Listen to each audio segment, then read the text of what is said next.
My name is Dr. Peter Kelly. I am a practicing dentist in Orlando, Florida.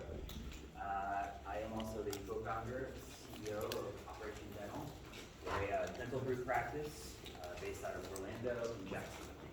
No practice in South Florida, but maybe one day we will.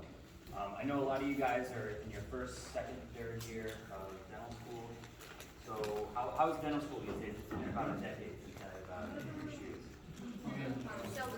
Still the same. Same faculty too. Same faculty. Wow. Why aren't they in private practice? Why are they here? Anyway, so I have a presentation that I'm going to give you. I want to give you facts that are here, not just Chick-fil-A. Hopefully, give you some things to think about as you progress through your dental journey. Because being in dental school, a lot of your training is technical. I don't know how many lectures you get that are business-based or personal development-based. Probably not a lot.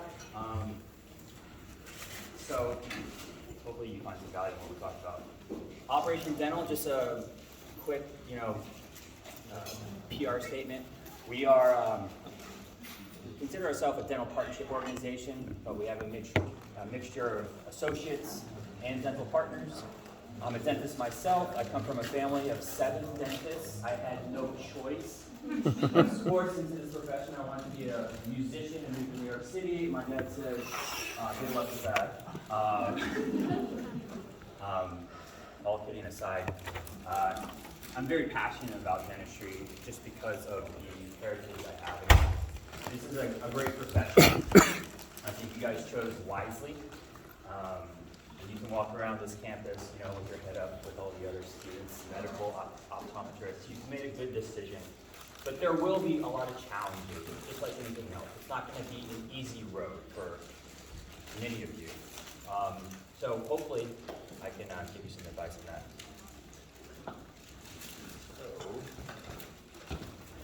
So I broke it down into, let's just grab a little bit. We made 1,233rd position on the 5,000 list, which is really cool. I guess that means we're doing something right with our organization. We have 23 doctors in our company. A lot of our doctors actually came from Nova. So that's kind of why we're here, through those connections. So anyways, I broke this down into 5 lessons. I don't know if this is going to work. Wait.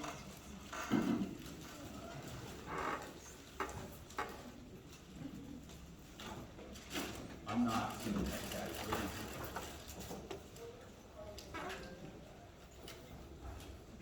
And the truth is, I came here with nothing to talk about. So am I feeling about it? Here we go. We'll just go right into it. All right, so 5 lessons I'm going to give you. Hopefully they're of value to you. I've been practicing dentistry for 12 years, so hopefully it goes into it. You're in school, you're learning all about dentistry, the technical part, but when you exit this academic experience, the learning will just be there. So that's something you need to realize. There's a common saying about dentists. When you're new, you're barely not dangerous. Does that make sense? So we have egos because they help us survive. They got you here. Your ego got you into this position. It's very competitive to get into dental school. But you need to keep the ego in check and be humble as you enter this profession. There's a lot of liability. You're treating patients. You're altering their body permanently. So you need to understand that. Find yourself a good mentor. Take as much educational courses as you can, because, like I said, the learning has just begun, even after you graduate.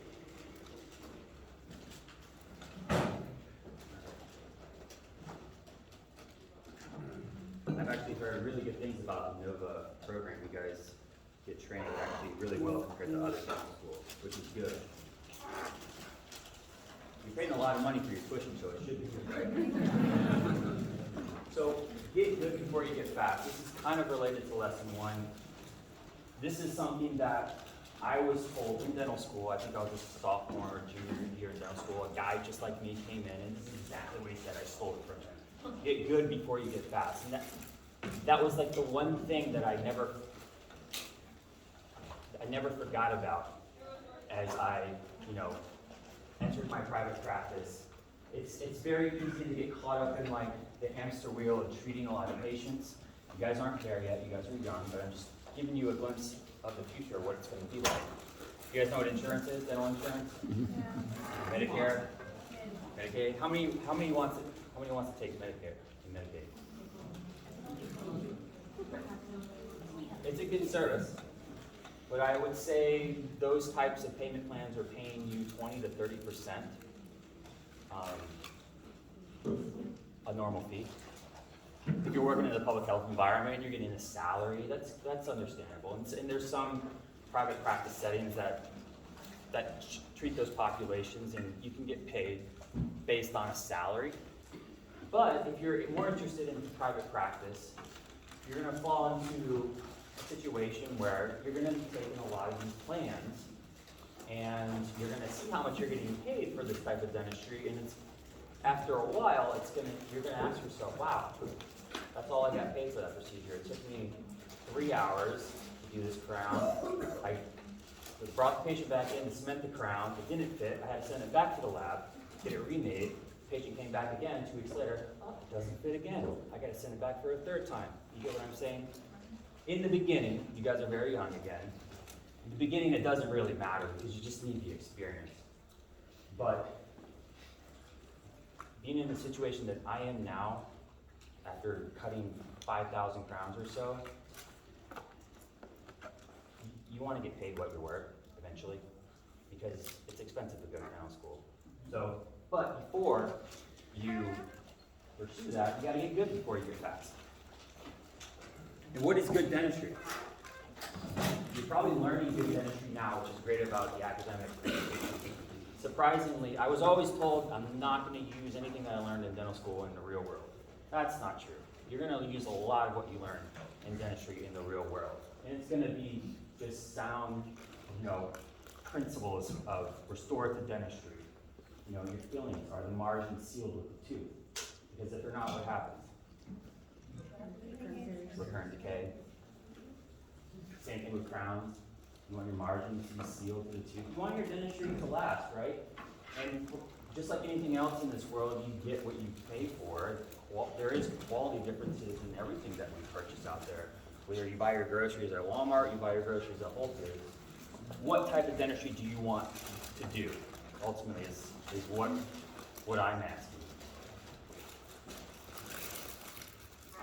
Packing cord, or using a laser. Are they teaching laser dentistry or packing cord? Packing cord? What was that? Perio honors gets to do the laser. Perio honors.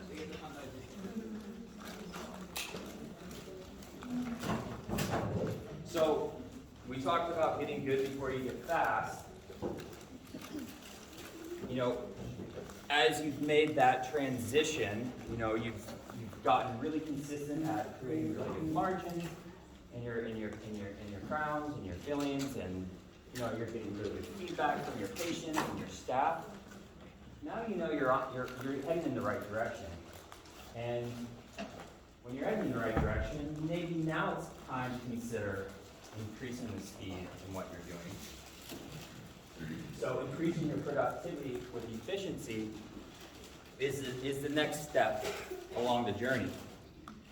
But sometimes going faster means going slower, meaning getting the job done right the first time versus trying to race through it and having to redo the procedure all over again. Does that ever happen to you guys at this point in your career?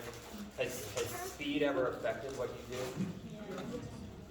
Running out of time on an exam even?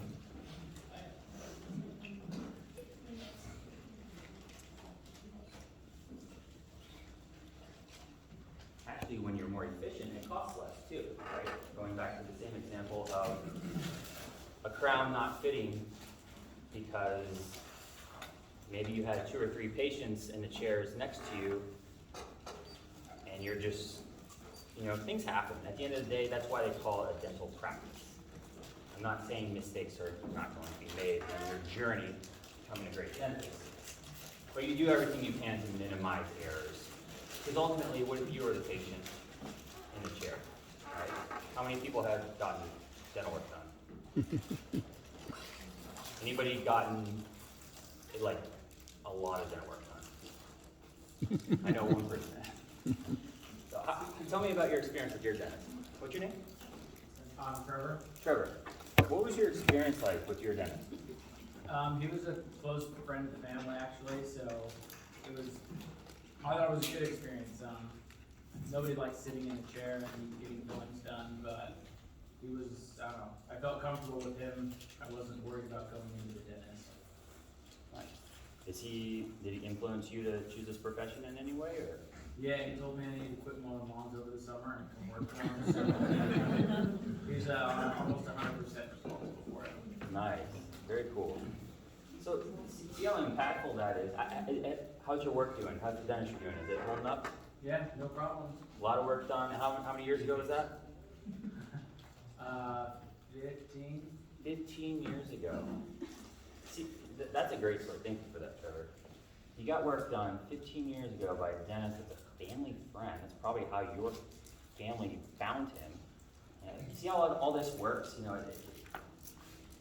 Quality matters is what I'm saying. And to become a dentist that provides quality dentistry, it's going to take time. You're starting now. Your journey has already started. But the journey starts all over again once you graduate from dental school. Finding yourself a great mentor is really crucial. And you really should be seeking out good mentors now. I know there's a lot on your mind right now. It becomes more important once you graduate, but that's what I'm here for. I love talking dentistry with dental students, other dentists. I'm really passionate about this industry. I want to help you guys because I didn't feel like I had the best mentorship once I graduated. I worked for a big corporation, and all they wanted me to do was produce. And of course, I wanted to make money. I had all the student debt just like you guys. But that little voice in my ear of, making money versus doing quality dentistry, it led for a very stressful first year out of dental school working with this corporation. And it wasn't even that first year that was stressful, it just continued because once you get set off on the wrong path, it's really hard to get back on track again. It changes your psyche, and you're not focusing on the right things. So luckily, 3 or 4 years into dental school, I found the right mentor, and he gave me this advice that I'm telling you now: slow down. I bought a practice when I was 27 years old, and I had a dentist come to me and tell me that the dentist that I bought the practice from told me that the staff members thought that my work would be better, and I was honestly insulted at the time because in my head I was like, well, he doesn't know how busy I am or what I'm going through. I just bought his practice. I just gave him $300,000 for his business. And he comes from the era where there was no insurance. He doesn't know what I'm dealing with, And I took it personally, but I slept on it, woke up the next day, and I told myself, I think he's right. So I'm just gonna slow down. Even if that means I go out of business. Because that was my concern. It's like, I gotta see more patients because I gotta pay the bills. I got staff, I got rent, I got this business loan, I got student loans, I got car payments, rent, all this stuff. And it's a lot of pressure. So what I did is I just slowed down, almost like in a meditative way. And every filling, every crown I did, I tried to do the best filling and crown I've ever done in my life. Do you guys have the terms, clinical superiority, clinical acceptability, superior, clinical acceptability, clinical unacceptability? Do they grade you guys on that? Okay. Yeah, I was trying to go superior with everything I did, you know what I mean? And what I found is I actually didn't go out of business. My business started to grow. My staff started to respect me more. I started to respect myself more. I got way less stressed. And this whole new world opened up for me, which is really the which is really the conception of what Operation Dental has become, is that experience, that struggle I had of getting off on the wrong foot and finding my way again. And through the experience of working with a big corporation, and I'm not saying big corporations are evil, there's a lot of them out there, and probably a lot of you guys are gonna end up working for them, at least in the beginning part of your career. But there's a lot of things that I needed to learn on my own, and it was just through trials and tribulations. Any questions? All right, so we talked about dentistry and how we're going to become better clinicians. You know, what's really important when it comes to delivering healthcare to other individuals. Now let's talk about you. Like, what are the things that you guys do to take care of your mind and body to make sure that when you are ready to become efficient and productive, that you're actually not going to crash and burn after every workday? Because dentistry is a lot like sport, where you're an athlete. You have to take care of your body, just like the athletes we see on TV. It's a very stationary sport. It's like we're just doing this all day long. But it is a sport, and at the end of the day, one thing that you're not going to realize probably yet in your journey is being like this every day, 4 to 5 days a week, starts to hurt after a while. How many of you guys do yoga? A few of you guys? Yeah, good, good. Hopefully more of you guys will start to do things like yoga as you enter your career. I'm telling you these things because nobody really told me these things when I started my career. Nobody wanted to talk about healthy lifestyle habits and interests. Sorry I gave you guys Chick-fil-A. That probably wasn't the healthiest thing to give you. I didn't make that choice. I would have gave you guys like a Fresh Kitchen or something.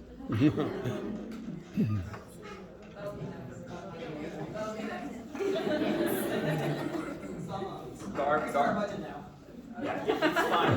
When you're under the age of 30, is anybody over the age of 30?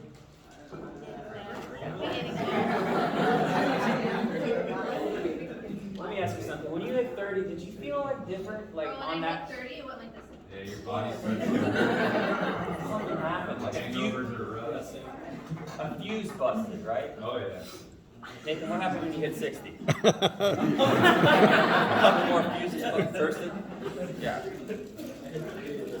It's okay, you can eat the Chick-fil-A now if you're under the age of 30, but over 30, this is your last Chick-fil-A meal. Right? Yoga this evening. But in all seriousness, dentistry, one of the hardest parts about dentistry is it's a very physical job, right? There's some positions in healthcare. The psychiatrists, they just sit in a chair and write prescriptions all day long. It sounds pretty chill. Dentistry, no, you're trying to get to number 2, the distal of number 2, and make sure you have a nice clean margin and that there's no blood and tissue there before you get your impression. You might end up being in this position for like 30 minutes. Like this is not how the human body was designed, right? And I'm tall and lanky, so I started having musculoskeletal disorders and issues the first month that I started practicing. So if you're built like this, just call me. I'll give you a regimen. We're talking about the body, but the mind too. Like what I love about yoga is it's meditation. It's like how often do we get to meditate in this world? We're always consuming things. We're always shoving our phone in our face. We don't have our phone in our face. We have a TV screen right behind it, and maybe like a computer screen behind that. It's like we just want information, which is great, actually, in some ways, because you guys are going to graduate into the post-information age where you can go on YouTube and learn how to do anything, especially in dentistry.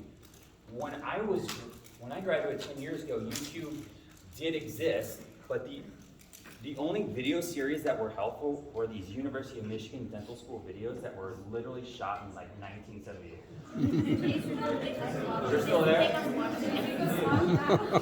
It's amazing that they're still relevant like that, right? That's really like all that was available for me. Now you have YouTube. There's all these YouTube dental influencers that are kindly, I don't even know if they're making any money. I mean, if they are, that's great, but they're sitting there helping you like with all these procedures, which is awesome, and it's visual. You can see it being done, and it's free, right? Continuing education, you guys, you know about that? It's expensive, right? You can take, just so you know, there's a course you can take for like $140, and you can get all your CE for your 2-year biennial. So, but it's not quality CE. You're gonna have to invest in courses. I know YouTube is out there; you can learn everything for free on there. But still, there's just not. It's hard to replace, an actual hands-on course if you're trying to learn implants. And you're not gonna place an implant on somebody by watching YouTube videos. It's just not gonna happen. I mean, you could, but I wouldn't recommend it. So let's see. I'm skipping a lot of stuff here, but where are we going? Oh, look at that. How cute. Fresh vision. All right. Last lesson, lesson number 5. Define your own definition of success. This is my story. I'm telling you my own experience. Every one of you guys is going to have your own story. How many of you guys want to specialize? A couple of you. Maybe I should start. How many want to do general dentistry? That's probably the majority. And then a few of you guys want to specialize. Anybody want to do public health? You do. Cool. That's awesome. GPR. How many want to do a GPR when they graduate? How many want to go straight into working and making money? That's cool. Success is a very elusive term. Right now you guys, you just want to graduate dental school. You want to start paying your loans off, right? What is the most important thing on your mind right now? Am I correct? What? Getting out of this imprisonment, Yes. and paying off all the fees of being in jail, dental jail, right? Yeah. So, have you guys put some thought into how that's going to happen? Can anybody tell me what they think is going to happen when they graduate? Corporate dentistry. Corporate dentistry? Straight in. Is that what everybody else thinks? Does anybody want to start their own practice out of dental school? No way. 5 years into corporate dentistry, do they want to think about starting their own practice? Yes. Partnering with a great organization like that? That's cool. Okay, but everybody is thinking, if they're doing general dentistry, starting they just need a job, right? Get started. Okay. That's what I thought. So 5 lessons. I didn't really talk that much about clinical things because you're getting that training already. I'm trying to open a door for you guys to think outside of this technical, clinical curriculum that you're entrenched in right now. Anybody know what personal development is and leadership? Has anybody read a personal development and leadership book? How to Win Friends and Influence People? Anybody read that book? I haven't. It's pretty dusty. You bought it though. That's good. What's the one? Think and Grow Rich? Think and Grow Rich? Think and Grow Rich. Just understand that you're busy studying dentistry all day long. Don't forget about yourself and building yourself. There's a lot of great books out there that are business related, but also just based on building the best version of yourself. And I would suggest you start looking at that material now for fun. YouTube has 15-minute summaries of any book you ever would want to read. How nice. So final thoughts. Congratulations for getting into dental school. It's really hard to get into dental school these days, isn't it? I saw some applicants walking down the street, and they were wearing all black, and they're all like sunburned. Looked like they were going to a funeral. I mean, yeah, I mean, what, is it like 10% of them they're gonna get accepted? I don't even know. It's really tough to get into dental school these days, so congratulations getting this far. That's an amazing accomplishment. A little bit more about operation. Oh, a picture of us, my dentist friends and I surfing away. That's really cool, right? It's kind of like yoga on the ocean. We lost the picture. Okay, cool. So getting to the end of the presentation, we're going to do a happy hour this evening at 7 p.m. So feel free to come and invite your friends, your colleagues. There'll be free food and drink there, I believe. It's at 7 p.m. so you can go walk the dog, go do some yoga, and come and have a couple of adult cocktails, feel free. And yeah, I'm gonna leave it at that, guys. Thank you so much for your time. Any questions? Yes, Trevor. Easter. Oh, you're. You look the same. So I had a question, just kind of about like you when you got out of dental school, right? You joined corporate dentistry. Where did you graduate from? Where did you end up? And like, Sure. how did you get that job? Sure. So I went to University of Maryland. I graduated in 2011. I'm originally from Florida, Pensacola, Florida. I got my first job working for Heartland Dental. They came to my dental board examination course that I was taking. Because back then I had to actually take a Florida board exam because I was out of state. It's different now, but they were there, the recruiter was there, I got talking to them. I felt really special that they were interested in me. They gave me an offer to work in St. Augustine, Florida, and that was my first job as a dentist. And I worked there for a year. I learned a lot of good things, but I realized that it was more so about the profitability of every patient experience versus just building good relationships, I felt. I mean, I hope I don't get sued for saying that.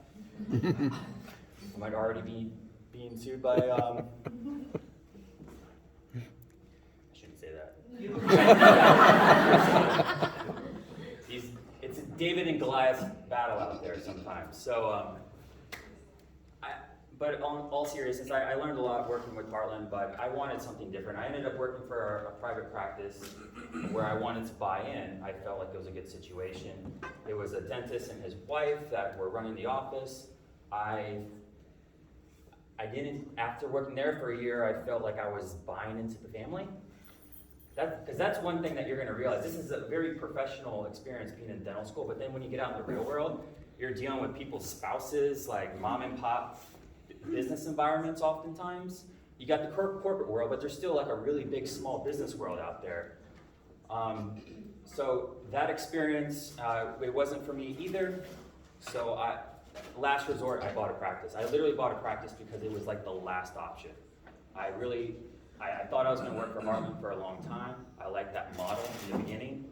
I thought I was gonna partner with the dentist and his wife, but that also didn't work out. So buying an office for me was like last resort. And when I bought the office, I thought, oh, this is gonna be easy. I own my own business. I'm the CEO, like, I'm gonna make all this money. The complete opposite happened. It was a fiasco because I had no business training. I had mediocre clinical training too. And that experience of owning my own office was not, I wouldn't call it fun. It was really challenging for me. I was fortunate to meet a gentleman that had an MBA degree around 2016, and we met at Chipotle, real fancy place. I don't know if you've heard about it, but we had a burrito, and he wanted to get into dentistry. He had no experience in dentistry, but he had this website that he already made, which I thought was pretty cool. It's called OperationDental.com. I was like, wow, this guy made a website, and it's a dental consulting website. And I was 4 years into owning my own practice. I thought I knew everything. So I was like, yeah, I could be a dental consultant. So we partnered up, and that was the beginnings of Operation Dental, where all sorts of new mistakes started to occur. All different lessons were learned. And now I had to rely on other dentists to do good dentistry. I was still focusing on myself to be a good dentist. Now I was hiring other dentists And I was hoping and praying that they would be good dentists like me, and that wasn't always the case. So my journey into my dental journey has really, I've experienced corporate dentistry, the big corporate dental world. I've experienced, working as an associate for a small practice, and I've also experienced owning my own office. And what Operation Dental has become, which I'll have Nathan jump up here and talk a little bit about what he does in the company, it's just become the best of all those scenarios. Because there are pros and cons to each one. And there's pros and cons to associating a small practice, and there's pros